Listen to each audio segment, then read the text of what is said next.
Middle ఈస్ట్లో వెలిసి ఉన్న అతి చిన్న దేశం ఖతార్. ఖతార్ యొక్క టోటల్ ఏరియా మన కేరళ రాష్ట్రం కంటే తక్కువ. సెప్టెంబర్ 2022 డేటా ఆధారంగా మిడిల్ ఈస్ట్లో హయ్యెస్ట్ జీడిపి కలిగిన దేశం ఖతార్.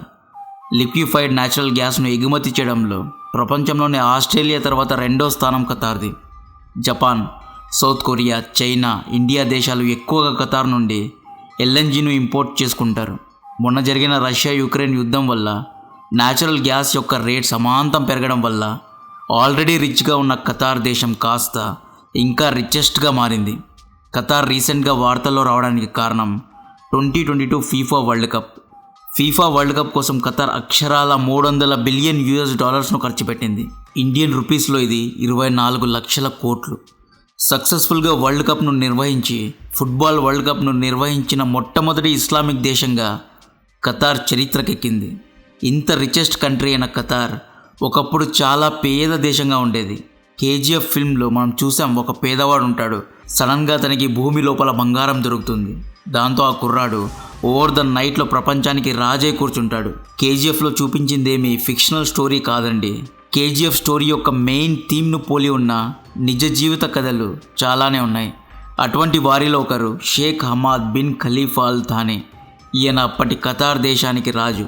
అప్పట్లో ఖతార్కు దొరికింది బంగారం కాదు, బంగారం కంటే విలువైన న్యాచురల్ గ్యాస్. న్యాచురల్ గ్యాస్ అనబడే విలువైన బంగారాన్ని ఖతార్ ఎలా కనుక్కుంది? న్యాచురల్ గ్యాస్ను ప్రపంచమంతటా దిగుమతి చేయడానికి ఖతార్ వాడిన వ్యూహం ఏంటి? ఖతార్ ఎడారి పేదరికం నుండి ఇంక్రెడిబుల్లీ రిచెస్ట్ కంట్రీ ఎవరిలాగా ఎలా ట్రాన్స్ఫార్మ్ అయ్యింది? ఖతార్ వెనుకున్న కేజీఎఫ్ స్టోరీ ఏంటి? ఖతార్ ఎదిగిన తీరు ఏదో ఫిల్మ్ స్టోరీ లాగా లేదా ఫ్యాంటసీ స్టోరీ లాగా ఉంటుంది. మిడిల్ ఈస్ట్ దేశానికి పెద్దన్నలాగా ఖతార్ మారుతుందా లేదా? ఇస్లామిక్ ప్రపంచాన్ని ఖతార్ శాసించగలుగుతుందా లేదా అనే విషయాలు తెలుసుకునే ముందు నేను మీ నుండి కోరుకునేది ఒక్కటే, దయచేసి మన వీడియోను లైక్ చేయండి, మన ఛానల్ను సబ్స్క్రైబ్ చేయండి. 20వ శతాబ్దం మొదట్లో 1900s టైం పీరియడ్లో ఖతార్ దేశం బ్రిటిషర్ల యొక్క కంట్రోల్లో, బ్రిటిష్ ఎంపైర్ యొక్క ప్రొటెక్షన్లో ఉండేది. ఖతార్కు రాచరిక రాజుగా షేక్ అబ్దుల్లా బిన్ ఖసీం అల్ థానీ ఉండేవారు. ఖతారీ ప్రజల యొక్క మెయిన్ ఆక్యుపేషన్ సముద్రంలో చేపలు పట్టి అమ్మడం, చేపలోని కొవ్వును తీసి అమ్మడం, సముద్రంలోని ముత్యాలను వెలికి తీసి అమ్మడం. ఈ ముత్యాలను అమ్మే వ్యాపారాన్ని పర్ల్ ఇండస్ట్రీ అని పిలిచేవారు. 1920sలో జపానీలో ఆర్టిఫిషియల్గా అంటే కృత్రిమ పద్ధతిలో ముత్యాలను తయారు చేయడంతో సముద్రంలో వెళ్ళి డైవింగ్ చేసి ముత్యాలను వెలికి తీసే వ్యాపారం ఒక్కసారిగా కుప్పకూలింది. దీంతో ఖతార్లో పేదరికం, పవర్టీ, అంటువ్యాధులు అన్నీ ఒక ప్యాకేజ్ లాగా ఒకేసారి వచ్చాయి. మార్చి 3, 1938లో ఖతార్ పక్క దేశమైన సౌదీ అరేబియాలో దహరామ్ అనే ప్రదేశంలో ప్రపంచంలోని అతిపెద్ద ఆయిల్ రిజర్వ్ను కనుక్కున్నారు. Saudi Arabia struck the gold. దహరామ్ను సౌదీ అరేబియా ఆయిల్ యొక్క కంచుకోట అని పిలుస్తారు. సౌదీ అరేబియా ఉత్పత్తి చేసే 80% ఆయిల్ ఇక్కడి నుండే వస్తుంది. సౌదీ అరేబియాతో ఖతార్ బార్డర్ను షేర్ చేసుకుంటుంది కాబట్టి దహరాన్లో ఆయిల్ ఉంటే దహరాన్ చుట్టుపక్కల ఉన్న ప్రదేశాల్లో కూడా ఆయిల్ ఉంటుంది అని ఆయిల్ ఎక్స్ప్లోరేషన్ను వేగవంతం చేశారు. ఫైనల్లీ జనవరి 1940లో ఇక్కడ కనిపిస్తున్న దుకాన్ ఫీల్డ్లో పెద్ద మొత్తంలో ఆయిల్ నిల్వలను కనుక్కున్నారు. ఈ ఆయిల్ను కనుక్కుంది American and Europe based oil companies. ఆయిల్ను కనుక్కుంటే సరిపోతుందా? దాన్ని డ్రిల్ చేసి ఆయిల్ను బయటకు తీయాలి. రెండవ ప్రపంచ యుద్ధం కారణంగా ఆయిల్ను వెలికి తీయడం కొంచెం లేట్ అయింది. అట్ లాస్ట్ 1951లో ఫుల్ ఫ్లెడ్జ్గా ఖతార్ ఆయిల్ను ఉత్పత్తి చేసింది. రోజుకు 2,33,000 బ్యారల్స్ ఆఫ్ ఆయిల్స్ను ఖతార్ ఉత్పత్తి చేసేది. ఒక బ్యారెల్లో 158 లీటర్ల ఆయిల్ ఉంటుంది. ఈ ఆయిల్ ఉత్పత్తి వల్ల ఖతార్ లివింగ్ కండిషన్స్ పెరిగాయి. ఖతారీ ప్రజల బ్రతుకులు బాగుపడ్డాయి. ఖతార్లో డెవలప్మెంట్ మొదలైంది. రోడ్స్, స్కూల్స్, కాలేజెస్ కట్టారు. అల్ థానీ కుటుంబం ఖతార్ దేశాన్ని పాలించసాగింది. మిలిటరీ అండ్ ఫారెన్ పాలసీస్ను బ్రిటిష్ చూసుకునేది. 1971లో బ్రిటిష్ రాజ్యం ఖతార్తో ఉన్న అన్ని మిలిటరీ ఆబ్లిగేషన్స్ను తొలగించి ఖతార్ నుండి వెనుదిరగడంతో సెప్టెంబర్ 1971లో ఖతార్ ఇండిపెండెన్స్ను ప్రకటించింది. ఖతార్కు సుప్రీం ఎమీర్గా అలీ బిన్ అబ్దుల్లా అల్ థానీ ఉండేవారు. ఫిబ్రవరి 1972లో ఒకరోజు ఖతార్ రాజు అలీ బిన్ అబ్దుల్లా హంటింగ్ చేయడానికి ఇరాన్కు వెళ్ళాడు. అదును చూసుకొని రాజు యొక్క కజిన్ అయిన ఖలీఫా బిన్ హమాద్ అల్ థానీ రాజుకు వెన్నుపోటు పొడిచి ఖతార్కు రాజు అయ్యాడు.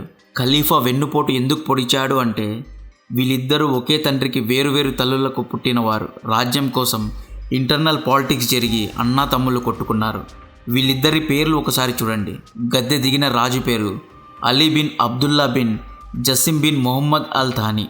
అంటే మొహమ్మద్ అల్ థానీ గారి కొడుకు అయినటువంటి జసిం కొడుకు అయినటువంటి అబ్దుల్లా కొడుకు అలీ.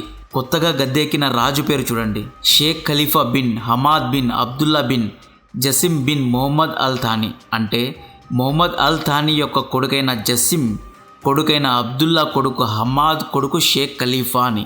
అంటే వీళ్ళిద్దరి తాత జసిం, వీళ్ళిద్దరి ముత్తాత మొహమ్మద్ అల్ థానీ. రాజ్యం కోసం తోటి కజిన్సే కొట్టుకున్నారన్నమాట.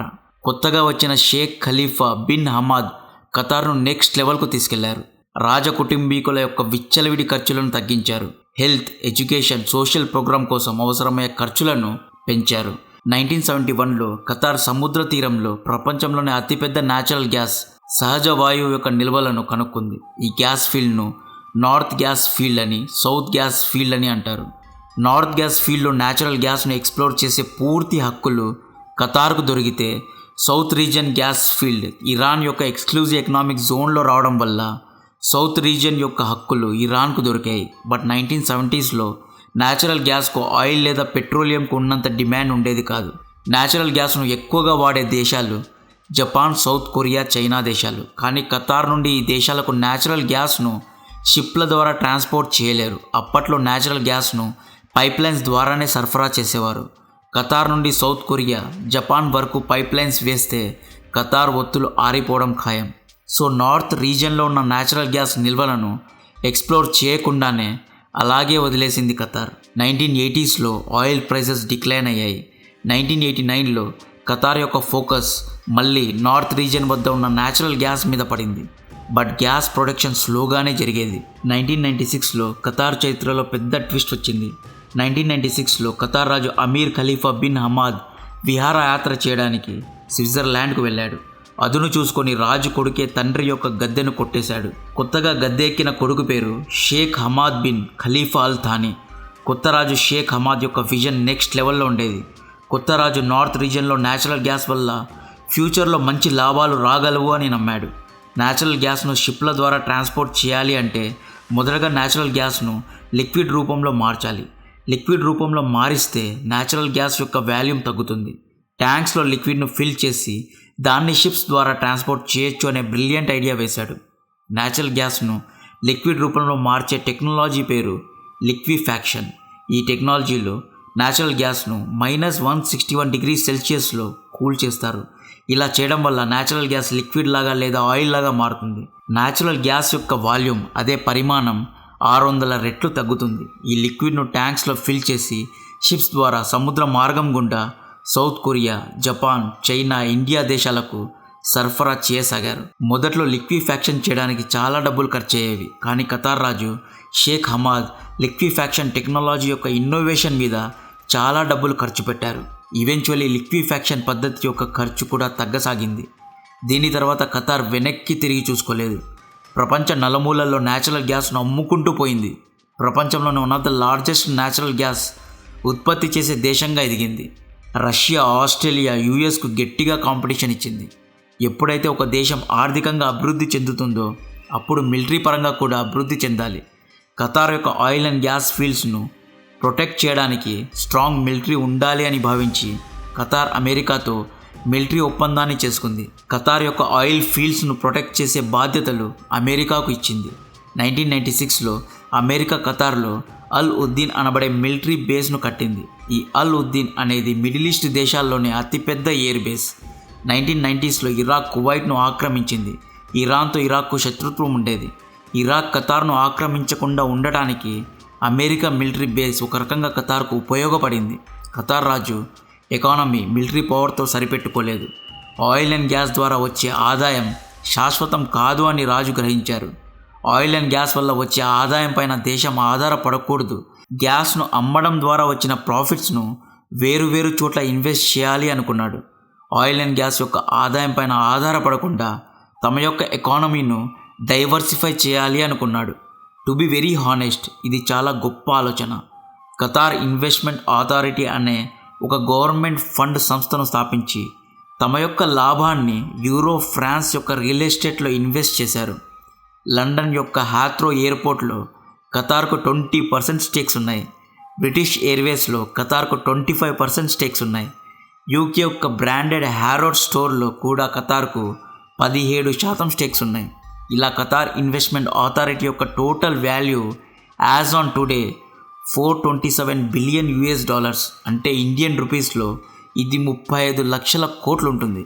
2022లో ఖతార్ ఫీఫా వరల్డ్ కప్ యొక్క హాస్టింగ్ రైట్స్ కోసం $229 బిలియన్ ఖర్చు పెట్టింది. ఇండియన్ రూపీస్లో ఇది 18 లక్షల కోట్లు. ఇంత డబ్బు ఖర్చు పెట్టడానికి ఖతార్ ఏమీ అమాయకమైన లేదా మూర్ఖమైన దేశం కాదు. ఫీఫా వరల్డ్ కప్ కారణంగా ప్రపంచవ్యాప్తంగా ప్రజలు ఫుట్బాల్ చూడడానికి ఖతార్కు వచ్చారు. దీనివల్ల ఖతార్ టూరిజంకు ఫ్రీ పబ్లిసిటీ దొరికింది. ఫుట్బాల్ను ప్రపంచవ్యాప్తంగా 350 కోట్ల మంది చూస్తారు. ఫుట్బాల్ ఫ్యాన్స్ 190 దేశాలకు పైగా ఉన్నారు. ఇప్పుడు 350 కోట్ల మంది ప్రజలకు ఖతార్ గురించి తెలుసు. ఈ 350 కోట్ల మందిలో 95% డైవర్సిటీ ఫ్యాక్టర్ తీసుకున్న 10 లక్షల మంది యాజ్ ఎ టూరిస్టులుగా ఖతార్ను విజిట్ చేసిన దాని ద్వారా ఇయర్లీ ఖతార్ గవర్నమెంట్కు మినిమం $20 నుండి $25 బిలియన్ టూరిజం ఇన్కమ్ వస్తుంది. ఖతార్ ఫ్యూచర్లో కూడా ఫుట్బాల్ టోర్నమెంట్స్ను నిర్వహిస్తుంది. దీనివల్ల కూడా టూరిజం పెరుగుతుంది. 2011లో అరబ్ స్ప్రింగ్ కారణంగా ఈజిప్ట్లో హుస్ని ముబారక్ యొక్క నియంత పాలనకు వ్యతిరేకంగా యూత్ పార్టీ తిరుగుబాటు చేసింది. ఈ తిరుగుబాటు కారణంగా హుస్ని ముబారక్ గద్దె దిగాడు. ఖతార్ ఈ గొడవలో యూత్ పార్టీకు సపోర్ట్ చేసింది. ఖతార్ యూత్ పార్టీకు సపోర్ట్ చేయడం ఇంకొక నియంత దేశమైన సౌదీ అరేబియాకు నచ్చలేదు. అంతేకాదు ఖతార్కు ఇరాన్కు మధ్య మంచి రిలేషన్స్ ఉన్నాయి.